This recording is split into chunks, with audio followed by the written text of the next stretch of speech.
Oh!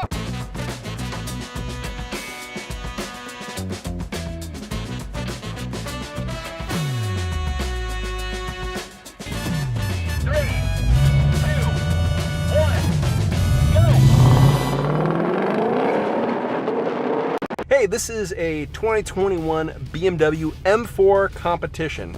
And this is our 2020 Shelby GT500, and it's a long-term car. Would you believe that both of these rear drive coupes actually start at roughly the same price? Yes, but as equipped, this one is about $81,000. One, I think you're lying that you would actually believe that. But two, this M4 as equipped is $102,000.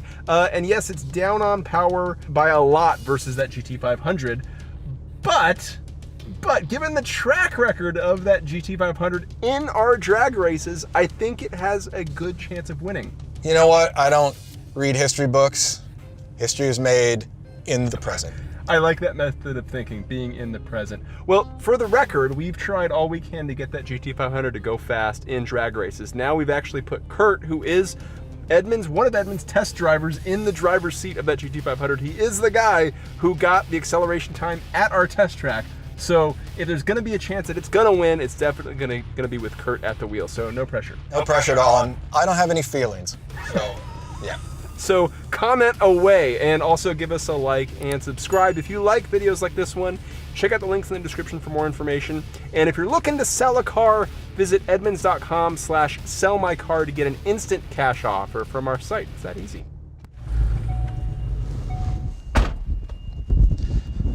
This car's lost way too many times. And because I need a little bit more help, shh, don't tell anybody. I'm gonna put in race gas. Is this cheating? No, it's being resourceful. All right, so I'm sitting inside our 2020 GT500.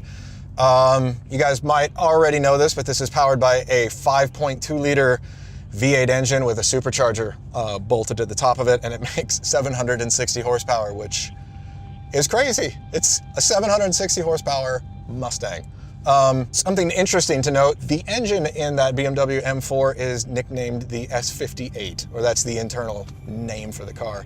The internal name for this engine is the Predator. So I kind of already won before I left. All right, so how do you get this car off the line? Well, this car does have a drag strip mode. It has a launch control, but that launch control it's better suited for a treated surface, a nice sticky surface. This is not. This is the complete opposite of a great surface. So I could use launch control, but instead I'm gonna kind of pedal it manually, probably not do a lot of throttle brake overlap, and just try and not have the rear tires ignite. Launching the M4 is fairly easy as far as BMW launch controls have gone historically. You do have to set some modes. You got to be in the harshest shift setting in manual. Stability control has to be off, and then it's a matter of just holding the gas and the brake pedal, waiting for launch control to start. The only thing that's kind of annoying is that when you're holding the brake pedal, when you're holding the gas, it does take a few seconds for launch control to engage. In fact, when you count down like 3, 2, 1, it actually takes those 3 seconds before it tells you launch control is actually ready. Still though, it's consistent and easy and quick, and that's more than what we can say about that GT500. All right, Kurt, you ready? Just wait 1 second. Oh, he's gonna warm up the tires. So previously, when the GT500 is lost, we haven't shown our efforts to warm up the tires on camera. Now we're gonna do it, and if anybody's gonna do a good burnout, it's gonna be Kurt. Good thing we got cameras on that car.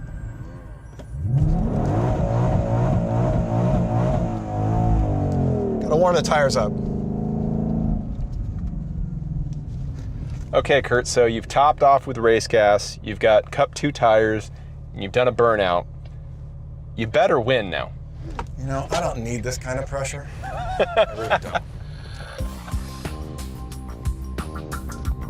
Okay, drivers, you ready? Race in 3, 2, 1, go! Oh! Damn, damn, damn, damn, damn. Hold on! I don't see him in my rear view. I don't see him in my rear view. It's creepy, he's in my blind spot the whole way. That's disappointing. Oh! You were in my blind spot the whole time. That was really disappointing. My feet are too heavy. Did you spin too much off the line? I spun off the line. I spun through second gear. I'm not going to be able to make this U-turn because I have the turning radius of a box truck. But it seemed like once you were underway, you basically kept pace with me the entire time. Yeah, well, I don't want to keep pace with a 500 horsepower car. I have 760 horsepower. That's a fair point, Kurt. That's a fair point. I will say, it is nice hearing that thing versus this thing. So the launch control on this is fairly easy. You weren't using your launch control, right?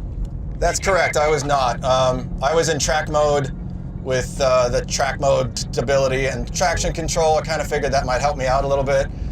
It did not. I guess I just have to be a little bit more gentle on the rollout, but it's hard watching you pull away because that car does launch correctly.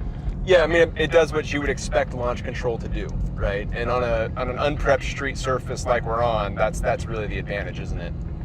It absolutely is.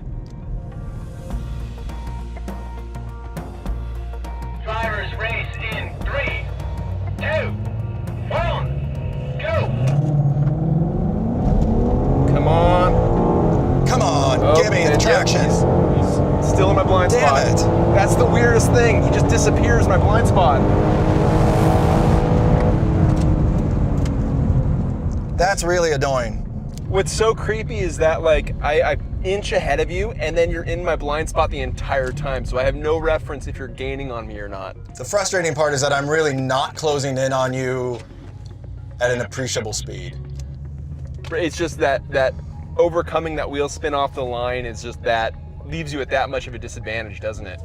Yeah, I mean, you're into it, you've got full boost and full throttle, and that car's managing its traction so much better than this one does.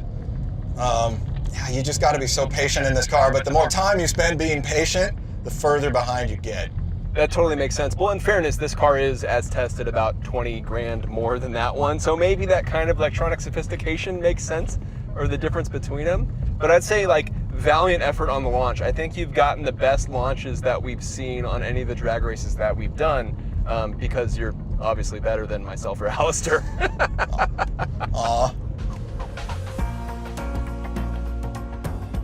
So as we like to do, we will take the launch out of the equation. We're gonna roll up to, let's roll up to 40 miles an hour this time to give that GT500 a chance. And then as soon as we pass the start line, we're gonna both nail the throttle. And by removing the launch from the equation, that GT500 stands to win. Boy, I sure hope so. I just wanna get behind it so I can hear it. All right, drivers, go for it. I'm gonna put this in manual mode so I can control what gear I launch in, really hit the throttle in.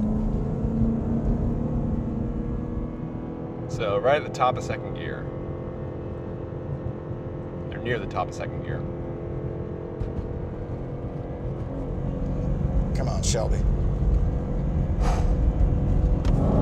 There we go. Oh, the turbos. Look at the turbo. Woo! Hi there. Oh! Oh!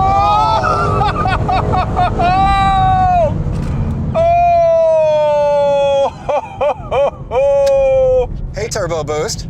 Oh, that is so cool! That car's got some top end, doesn't it?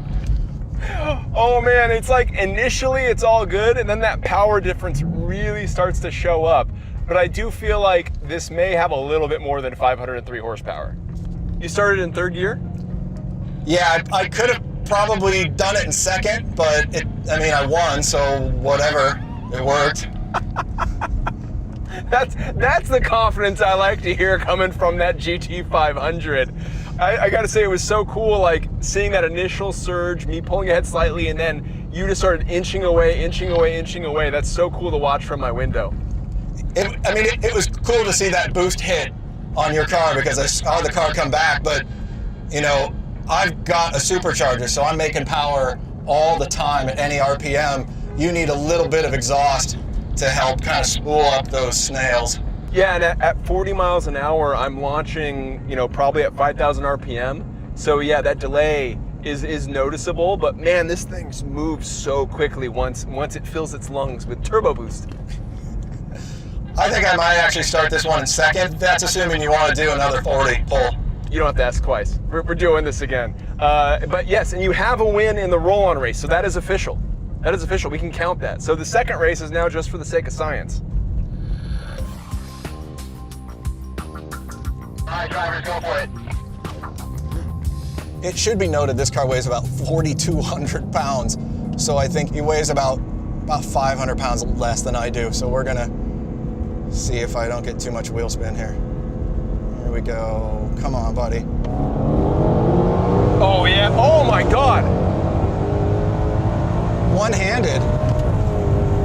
Oh my God, that is a fast car. I mean, this is a fast car, but that is a fast car. Oh. That's satisfying. Oh my God, that is a fast car. So I tickled the limiter in second gear, just tickled it, and then you disappeared. But you know what? I'm so glad you got in front because that thing is so awesome to listen to. The test track results here are interesting.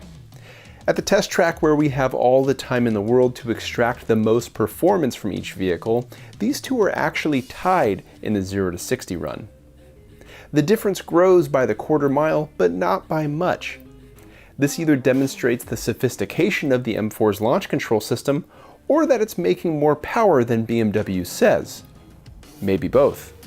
So the GT500 finally gets a victory, and boy, what a victory. Because man, when you can see the power difference between this car, which is already a really fast car, and that GT500, it's really impressive. Anyway, thank you guys for watching. If you like what you saw, like, comment, and subscribe. And if you're gonna sell a car, hey, why not go to edmunds.com/sellmycar to get an instant cash offer on whatever you wanna sell, provided it's a car, truck, or SUV, of course. We'll see you next time.